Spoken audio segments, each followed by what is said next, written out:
सबसे पहले बात करेंगे पहली बड़ी खबर की।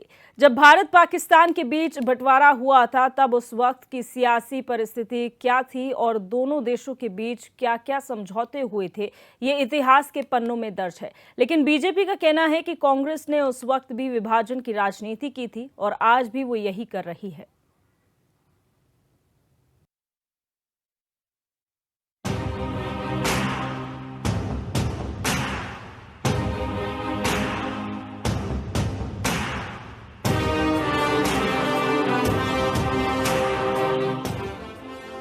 उत्तर प्रदेश की राजधानी लखनऊ में विभाजन विभीषिका स्मृति दिवस मनाया गया। इसके तहत मुख्यमंत्री योगी आदित्यनाथ के नेतृत्व में विभाजन विभीषिका स्मृति मौन पदयात्रा निकाली गई। मुख्यमंत्री ने पहले सरदार वल्लभ भाई पटेल की प्रतिमा पर माल्यार्पण किया। इसके बाद सरदार वल्लभ भाई पटेल की प्रतिमा स्थल से प्रारंभ होकर पदयात्रा लोक भवन तक पहुंची। सीएम योगी ने विभाजन विभीषिका दिवस पर कहा कि विश्व को वसुधैव कुटुंबकम के आत्मभाव से परिचित कराने वाली हमारी भारत माँ को आज के दिन 1947 में निहित राजनीतिक स्वार्थ के लिए विभाजन की त्रासदी की ओर धकेल दिया गया था। उन्होंने कहा कि मात्र देश का विभाजन नहीं बल्कि मानवता का विभाजन था। जितनी स्वतंत्रता भारत ने अपने नागरिकों को दी है, दुनिया के अंदर इस प्रकार की स्वतंत्रता किसी भी अन्य देश में अपने नागरिकों को नहीं प्राप्त हो पाई है।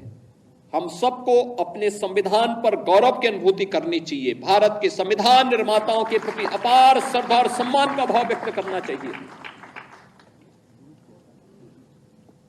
हमें सरदार वल्लभ भाई पटेल की दृढ़ता का सम्मान करना चाहिए।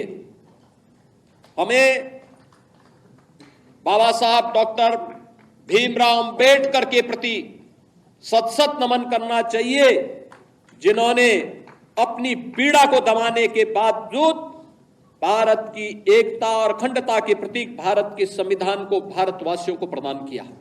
जो संविधान आज भी हम सबका नेतृत्व करता है, हमारा मार्गदर्शन करता है। मुख्यमंत्री योगी आदित्यनाथ ने पाकिस्तान को लेकर बड़ा दावा किया है। उन्होंने संकेतों में कहा है कि पाकिस्तान का भारत में विलय हो जाएगा। विभाजन विभीषिका दिवस पर मुख्यमंत्री योगी आदित्यनाथ ने पड़ोसी मुल्क पाकिस्तान के संदर्भ में बड़ा दावा करते हुए कहा कि या तो पाकिस्तान का विलय होगा या वह समाप्त हो जाएगा। उन्होंने कहा कि कांग्रेस विभाजन की त्रासदी के लिए कभी माफी नहीं मांगेगी। कांग्रेस को जब भी मौका मिला उसने देश का गला घोटा। इसके पापों को कभी माफ नहीं किया जा सकता।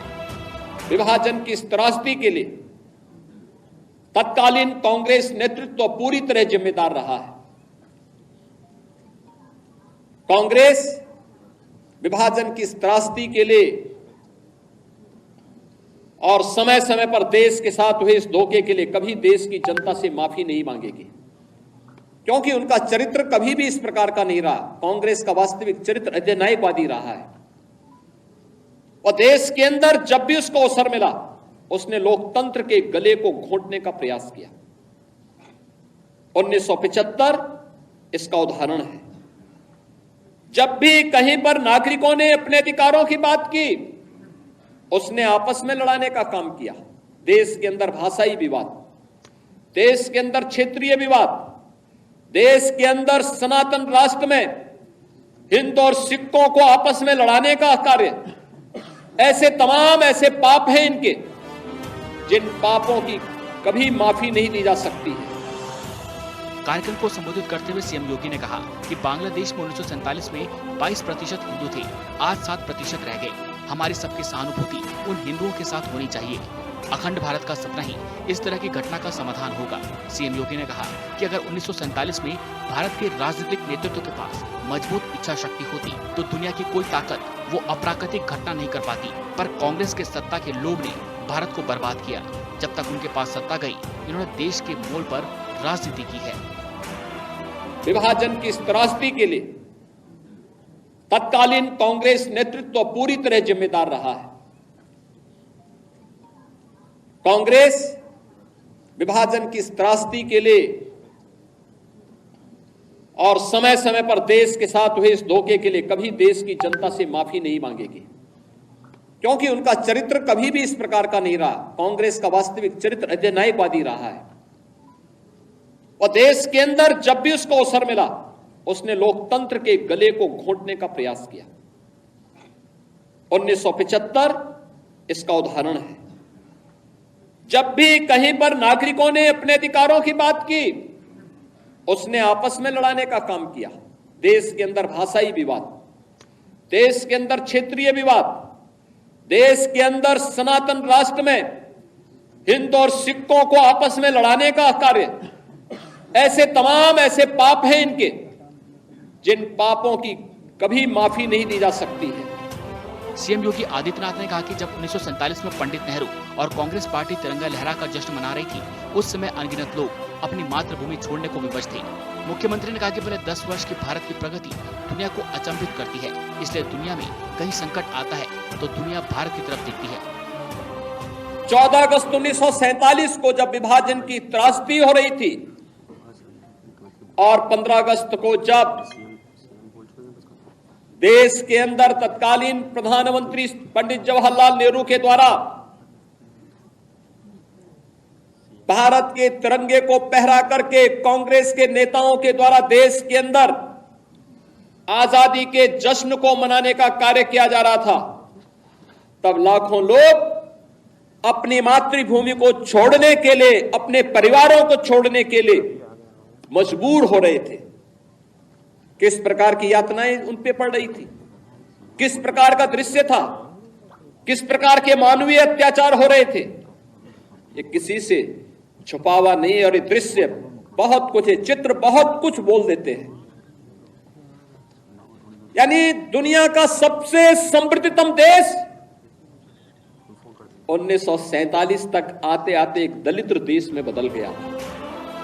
उन्होंने कहा कि विभाजन के लिए कांग्रेस जिम्मेदार है, विभाजन की त्रासदी फिर नहीं होने देंगे। कांग्रेस ने सिर्फ वोट बैंक की चिंता की, जाति के नाम पर विभाजन की कोशिश हो रही है। बांग्लादेश में आज वही हो रहा है जो 1947 में हुआ था। पाकिस्तान के जैसे हालात हैं, उनका विलय भारत में होना तय है। बांग्लादेश में हिंदू जान की गुहार लगा रहे हैं। बांग्लादेश के हिंदुओं के लिए कोई कुछ नहीं बोल रहा। भारत के कुछ लोगों के मुंह सिले हुए हैं। और वो दृश्य भी आपने देखा, वो दृश्य भी आपने देखा है। ये क्यों हुआ? क्या ये सच नहीं कि हमारी कुछ कमजोरियों ने आक्रांताओं को देश के अंदर आक्रमण करने के लिए एक स्पेस दिया? और जो गलतियां इतिहास के उन काले अध्यायों में हम सबके सामने कैद है, क्या वही गलतियां चुनाव के समय राजनीतिक नेतृत्व देश के अंदर इस प्रकार की गलतियां राजनीतिक दलों के द्वारा नहीं की जाती है? ये जाति के नाम पर विभाजन की त्रासदी तक पहुंचाने की एक कथा वही है जो पहले जातीयता के नाम पर होता था, जातिवाद के नाम पर होता था। आज वही कार्य, वही कृत्य, वही कारनामे राजनीतिक दलों के स्तर पर जातीयता का नग्न तांडव करके फिर उसी विभाजन की ओर ले जाने की कुछ सी चेष्टा की जा रही है। परिणाम क्या है? परिणाम आप सबके सामने फिर वही है। सीएम योगी ने आरोप लगाया कि कांग्रेस ने अलगाववाद को बढ़ावा दिया। सीएम योगी ने कहा कि आज पूरा देश विभाजन की त्रासदी के स्मृति दिवस में एकत्र होकर इतिहास के उन काले अध्यायों का स्मरण कर रहा है। इतिहास केवल अध्ययन का विषय नहीं, वह एक प्रेरणा होती है। उन्होंने कहा ऐसा दोबारा नहीं हो, इसके लिए हम सबको तैयार रहना होगा। जो दृश्य 1947 में हुआ था, वही दृश्य तो आज बांग्लादेश के अंदर हम सबको देखने को मिल रहा है। 1.5 करोड़ हिंदू किस तरीके से बांग्लादेश के अंदर आज चिल्ला चिल्ला करके अपने आप को, अपनी अस्मिता को बचाने के लिए गुहार लगा रहे हैं, और दुनिया के मुंह सिले हुए कथित सेकुलरिस्ट भारत के अंदर भी इनके मुंह सिले हुए, एक भी शब्द इनका नहीं निकल रहा है, क्योंकि उनको भय है कि अगर इन निरीह कमजोर लोगों के पक्ष में इन्होंने आवाज निकाली तो इनका वोट बैंक खिसक जाएगा। वोट बैंक की चिंता है, लेकिन मानवीय संवेदना इनकी मर चुकी है। मानवता के रक्षा के लिए इनके मुंह से एक भी शब्द नहीं निकलने वाला है। भारत पाकिस्तान बंटवारे के दिनों का जिक्र कर उत्तर प्रदेश के सीएम ने कांग्रेस पार्टी को निशाने पर लिया। योगी आदित्यनाथ इन बातों पर जोर देते हैं कि पीएम मोदी के नेतृत्व में देश का दुनिया में डंका बज रहा। दुनिया में जब कभी कुछ होता है तो दुनिया भारत की तरफ आशा की निगाहों से देखती है। Bureau report HN 24/7।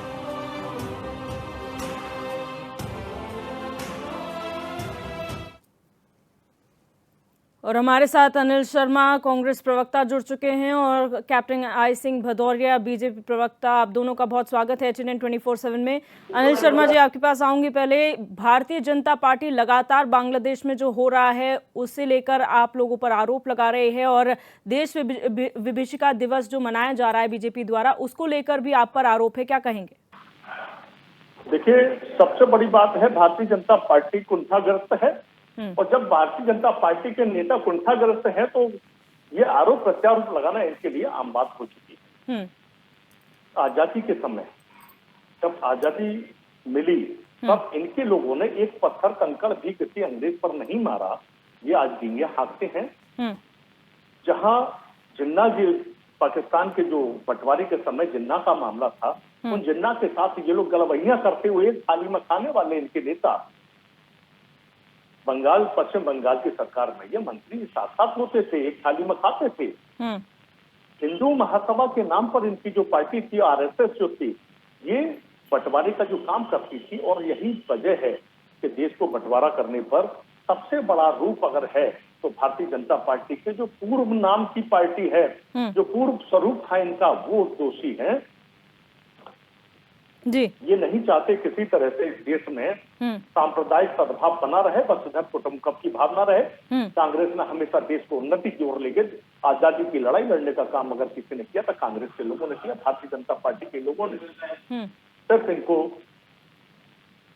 अंग्रेजों के तलबे चाटने के अलावा इनकी मानसिक संवेदना, मानवीय संवेदना समाप्त हो चुकी है।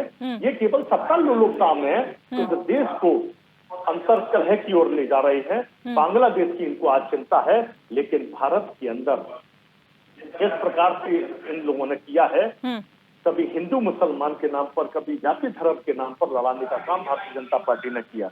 जी कैप्टन भदौरिया, आपके पास आऊंगी। जिस तरीके से मुख्यमंत्री योगी आदित्यनाथ को हमने सुना, उन्होंने खासतौर पर ये कहा है कि कांग्रेस इन सबके लिए जिम्मेदार है, प्रधानमंत्री नेहरू के समय से ये चलता है और आज भी चलता आ रहा है। आप क्या कहेंगे इसे लेकर? निश्चित तौर पे कांग्रेस ने जिस तरह से बंटवारे से लेके अभी तक नरसार कराया है, उस टाइम लाखों लाख हिंदुओं की क्या गलती थी जो पाकिस्तान में रह गए। उसके बाद बांग्लादेश बना तो बांग्लादेश में कुछ चले गए, तो उन विचारों की क्या गलती थी जो वहाँ 23% से घटते घटते आज जो है ना 0% पे पहुंच गए। आज उनको जो है ना या तो उनको धर्म परिवर्तन कराया गया है या उनको मौत के घाट उतार दिया गया है। तो ये नेहरू जी की जो अपनी सत्ता लोलुपता के लिए जिस तरह से उन्होंने देश का बंटवारा किया, उसी में ये आज पिस रहे हैं हिंदू। इन्होंने हरदम जाति धर्म मजहब में लोगों को बांटा है और उनका नरसार कराया है। आज भी राहुल गांधी वही कर रहे हैं। आज ये कह रहे हैं कि जाति जनगणना कराएंगे। अरे खुद की जाति बताते नहीं कि आपकी क्या जाति है, दूसरों की जाति पूछते फिरते हैं।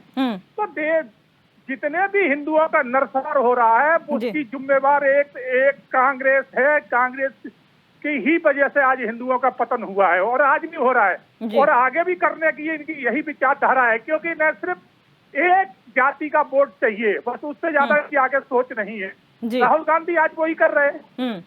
ठीक ये है। अपने देश के संविधान पर भरोसा नहीं रखते, मगर विदेशी मीडिया कुछ लिख दे तो उसको पढ़ा ये कहते हैं कि देखिए हिंडनबर्ग ने ये लिख दिया। अरे हिंडनबर्ग, आप अपने देश की मीडिया इन पे विश्वास नहीं कर रहे, विदेशी पे विश्वास कर रहे, तो क्या रिश्ता है इनका विदेशियों के साथ? तो ये पार्टी इस देश को शुरू से बर्बाद करती रही है, आगे भी इनकी मंशा है कि किस तरह से अब जो बचा है हिंदुस्तान को, इसको भी खंड खंड कैसे किया जाए जी। तो ये कांग्रेस पार्टी सिर्फ देश में विद्रोह कराना चाहती, देश को बर्बाद करना चाहती, ना इन्हें भारत के संविधान से कोई लेना देना है, ना इस देश से इनको कोई लेना देना है। ये सिर्फ जिस तरह से इन्होंने पहले 2 टुकड़े किए, अब फिर सोच रहे कि किसी तरह देश को फिर बांटा जाए। ठीक है, आप दोनों का बहुत शुक्रिया हमारे साथ जुड़ने के लिए और अपनी बात रखने के लिए।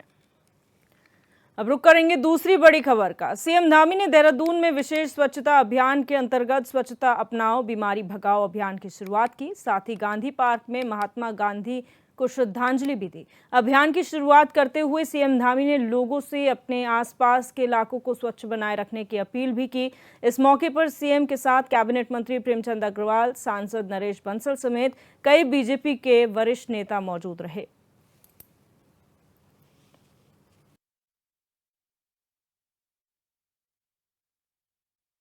सामाजिक संगठनों, युवाओं आदि के सहयोग से जन जागरूकता के कार्यक्रम आयोजित किए गए हैं।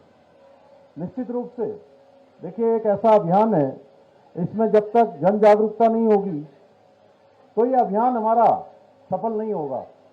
अभी माननीय मंत्री प्रेमचंद अग्रवाल जी यहाँ कह रहे थे कि हल्द्वानी में एक बैणी सेना ने, महिलाओं के समूह ने कूड़ा एकत्रीकरण का एक विशेष तरीका खोजा है। घरों में जाकर लोगों को प्रेरित करते हैं, उससे यूजर चार्ज भी बढ़ा है, सफाई अभियान भी तेजी से चला है और स्वच्छता के कारण से आसपास वातावरण भी स्वच्छ हुआ है। भाइयों बहनों, ये स्वच्छता हमारी जो संस्कृति है, उस संस्कृति का भी महत्वपूर्ण हिस्सा रहा है। हमारे वेदों में और ग्रंथों में स्वच्छता को, पर्सनल हाइजीन को बढ़ावा देने संबंधित बातें उसमें लिखी हुई हैं। और जहां स्वच्छता होती है, आप सब जानते हैं, जब दीपावली होती है तो हम लोग क्या करते हैं, अपने घरों में हर चीज स्वच्छ करते हैं, पुताई करते हैं, रंगाई करते हैं, हर जगह से कूड़ा या जितने भी जाल लगे होते हैं, कोई गंदगी होती है, पूरी तरह से स्वच्छ करते हैं। क्योंकि स्वच्छता के कारण लक्ष्मी जी का वास होता है। लक्ष्मी जी आती है जहां स्वच्छता होती है, अर्थात उस स्थान पर धन की कोई कमी नहीं होती है जहां स्वच्छता होती है। मैं आज इस स्वच्छता के अभियान के इस कार्यक्रम के माध्यम से आदरणीय प्रधानमंत्री श्री नरेंद्र मोदी जी का भी आभार व्यक्त करना चाहता हूं, जिन्होंने देश के अंदर स्वच्छ भारत अभियान की शुरुआत कर स्वच्छता को राष्ट्रीय स्तर पर प्रमुखता दी। हर एक छोटे छोटे बच्चे के मन में भी स्वच्छता का भाव आया। यह अभियान केवल कचरा उठाने या सफाई करने तक सीमित नहीं है, यह एक जन आंदोलन है जिसमें सबकी भागीदारी बहुत आवश्यक है। भाइयों बहनों, हमारी सरकार ने शहरी और ग्रामीण क्षेत्रों में स्वच्छता को सुनिश्चित करने के लिए बहुत सारी योजनाएं चलाई हैं, चाहे वो गांव-गांव में शौचालय का निर्माण हो, शहरों में कचरा प्रबंधन के लिए आधुनिक तकनीकों का उपयोग हो। हम हर वो प्रयास कर रहे हैं जिससे हमारा राज्य स्वच्छ और सुंदर बने। और इन प्रयासों की सफलता के पीछे जन भागीदारी की सबसे बड़ी भूमिका है, जो आप सब लोग यहां पर आकर आज अपनी भागीदारी कर रहे हैं। इसलिए मैं आप सभी से कहना चाहता हूं, इसे केवल सरकारी कार्यक्रम, सरकारी अभियान के रूप में नहीं देखना चाहिए, क्योंकि सरकारी अभियान तो 3 दिन चलेगा, उसके बाद स्वतः ही रुक जाएगा। बल्कि हम सबको अपनी दिनचर्या का, अपने जीवन का एक अभिन्न हिस्सा इसको बनाना चाहिए। भाइयों बहनों, स्वच्छता और पर्यावरण का भी गहरा संबंध है। हाल ही में आदरणीय प्रधानमंत्री जी ने पर्यावरण संरक्षण को बढ़ावा देने के लिए एक पेड़ मां के नाम इस अभियान की शुरुआत की है और पूरे देश के अंदर अभियान चल रहा है। मैं आप सब लोगों से भी आज इस अवसर पर ये अनुरोध करना चाहूंगा कि इस मानसून के सीजन में कम से कम आज हम एक संकल्प लेंगे कि एक पौधा अगर हमने रोप दिया है तो बहुत अच्छी बात है, अगर नहीं रोपा है तो एक पौधा अपनी मां के नाम से लगाएंगे, एक पौधे का रोपण करेंगे। भाइयों बहनों, आज के इस डिजिटल युग में हमें स्वच्छता के लिए जो तकनीकी है, टेक्नोलॉजी है, उसका भी भरपूर उपयोग करना होगा। और हमने स्वच्छता ऐप्स और हेल्पलाइन भी उसके नंबर जारी किए हैं, जहां आप गंदगी की समस्या की जानकारी दे सकते हैं और तुरंत कार्रवाई कर सकते हैं। बहुत जल्दी QR कोड लग जाएगा वार्डों में भी। डोर टू डोर कूड़ा उठाने के लिए संचालित वाहनों को QR कोड से भी निगरानी होने लगेगी। भाइयों बहनों, ये जो सफाई का काम हमें नगर निगम, नगर परिषद, नगर पंचायत केवल इन पर नहीं छोड़ना है कि हम इन पर छोड़ दें और हम सोचें कि सब स्वच्छता अपने आप हो जाएगी। अपने शहर के प्रति, अपने आसपास के वातावरण के प्रति, हमारे परिवेश के प्रति हमारी भी अपनी जिम्मेदारी बनती है कि आखिर हम इसमें अपना योगदान किस प्रकार से कर सकते हैं, कैसे लोगों को हम प्रेरित कर सकते हैं। यहाँ बड़ी संख्या में हमारे स्कूल के बच्चे बैठे हैं, हमारे विद्यार्थी बैठे हैं। बच्चों, मैं आप सबसे कहना चाहता हूं कि आप लोग सबसे पहले अपने घरों में भी स्वच्छता का विशेष ख्याल रखें और आप आज एक संकल्प लेकर जाएं। जो शपथ आपने ली है, इस शपथ के साथ एक संकल्प लेकर जाएं कि हम अपने आसपास के संपूर्ण परिवेश को स्वच्छ करने में अपना योगदान देंगे और जो हमने शपथ ली है कि 100 अन्य लोगों को इस स्वच्छता के अभियान से जोड़ेंगे, उस शपथ को भी पूरा करना है।